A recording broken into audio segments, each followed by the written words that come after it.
What up, Pittsburgh Steel fans? On today's episode of Steelers Touch and Under, we are talking about a big wide receiver that is a free agent that the Steelers probably should go after, given they're going to probably cut Allen Robinson, save over $10 million on their cap number. Calvin Austin's not a proven wide receiver for them yet. They've got Deontay there, who doesn't fit with the Arthur Smith offense and may also be traded as well. That would just leave George Pickens. Maybe they bring back Miles Boykin as a special teams guy. They're probably going to draft a guy at some point. And then that just kind of creates a really interesting wide receiver room for this team. So the Steelers got to do something. A big wide receiver fits the Arthur Smith offense. That's who we're talking about. We are going to talk about a guy called DJ Chark Jr. So if you're not familiar with him, got drafted by the Jaguars, got contracted by the Lions when he left the Jaguars, played last season at the Panthers. In fact, if you actually look at it, he was in the top 10 last year overall for when it comes to, we're going to bring that back. So when it comes to contracts in the league in terms of wide receivers, even in the top 10, average pay per year of $5 million. Now, if you look at the guys going into free agency this year, and some of those guys could be re-signed: Mike Evans, Odell Beckham Jr., Curtis Samuel, Tyler Boyd, Michael Thomas, Cordell Patterson, Kendrick Bourne, Cedric Wilson Jr. He's the next guy on the list, so he's top 10. But if you look at all these guys, and if you go below to like Jamal Agnew, Paris Campbell, Mecole Hardman, who obviously scored a key touchdown in the Super Bowl, most of these guys are on the 30 or on the other side of 30. He's 28, same as Curtis Samuel. Curtis Samuel's, though, had a bit of injury history the last few years. Really, the only guy that comes close is Paris Campbell, but he doesn't have the production that DJ Chark does, at least not as reliable production. And Mecole Hardman is then the youngest guy in the sort of top 12 to 15 wide receivers. So that is one advantage, or a big tick for DJ Chark, is that his age fits with the Steelers. You're not getting a guy over 30. You're not worrying about a guy slowing, aging as well. Now, DJ Chark is a guy who's rumored to be about 6'4" by all accounts. Drafted in the second round, as I said, by the Jaguars out of LSU. He's 6'4", so he's a big-bodied guy, right? Now, remember, Arthur Smith did have Drake London. A.J. Brown was a big-body wide receiver for him at the tight ends. He also used John O. Smith, who's not the biggest tight end as well. So he's used to using a big wide receiver. There are other guys he's used, of course, as well. I'm simplifying it. But DJ Chark being 6'4", big height, big pass catcher, big catch radius. I've always liked the guy. I was really keen on the Steelers bringing him in last year. I feel like I'm repeating something I did last year. Earned around $20 million so far in his career. Interestingly, last year, if we talk about Steelers bringing him in, he actually delivered only $1 million worth of value over his salary cap number. So he delivered about $6 million worth of value last year, but he only was paid $5 million. To give you an idea as well, to contrast that, Deontay Johnson, he delivered about $6 million. He was paid $18 million, so he was in the deficit $12 million.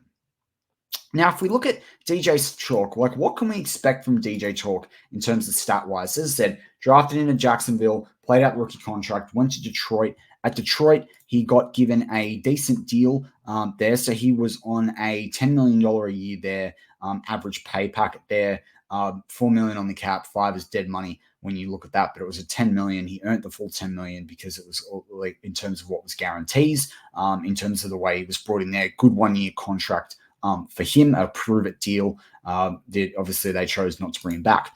But if you look at it, he had his best year in where he made a Pro Bowl in year 2 when he was 23. He had 1,000 yards that year. He had 73 receptions off 118 targets for a 61.9% catch percentage. That's a career high for him. He struggled to be around that 57% mark 2 other seasons. Had below that with a 43.8% in 2018, 31.8% in 2021. But he's a big-bodied guy. He's getting thrown more 50-50 balls as well. He's been a first down machine, 138 first downs in his career so far, kind of averages about like 20-ish per season. So that's pretty exciting. Yards per reception. This is what I really like about him. If you think about him stretching the field, you think about George Pickens. Any of you that listen to my content for a long time know that this is one of the key things that I talked about in George Pickens coming out of college that I wanted to see translate to the NFL both years. He did do that. But DJ Chark has the same thing, an average of 14.5 yards per reception. So he's a big play guy, 3,000 yards so far in his career. He's had 23 TDs, so decent production, of course. the 6 years that he's played in the NFL. He averages on just under 4 TDs per year. That's not too bad from a guy that's probably going to be a wide receiver 3, maybe steps up to being wide receiver 2 if there's an injury, but you really want this guy as your 3, maybe even your 4. If Steelers this year, probably would be their 3 if they spend the money on DJ Chark. So really exciting sort of prospect in terms of he's big. He didn't play much in 2021. He suffered with injuries with Jacksonville. That's why they kind of moved on from him. They've also brought in Ridley and Christian Kirk, and they made a lot of moves there to help Trevor Lawrence, especially moving out of the Urban Meyer situation. He moved on to Detroit. Then he's obviously played in Carolina last year. At Carolina last year, he played in 15 games. The Panthers caught 53% of his passes, got 500 yards in a really poor offense, and had 5 TDs. Right, so he's got 23 in his career high of 8 in 2019, 5 in 2020. He only had 2 in 2021, but said he played 4 games, so he still hit a touchdown in 50% of his games.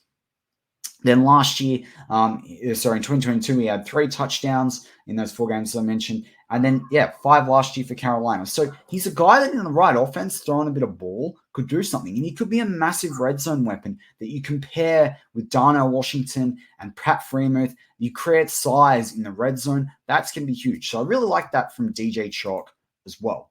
Now, you say to me, Matty, well, what contract will he get? What contract could he be offered? Now, as I said, last year he earned $5 million per year. He delivered contract value of about $6 million based on PFF stats graded against his money, which they do pay over the cap do for the whole of the NFL.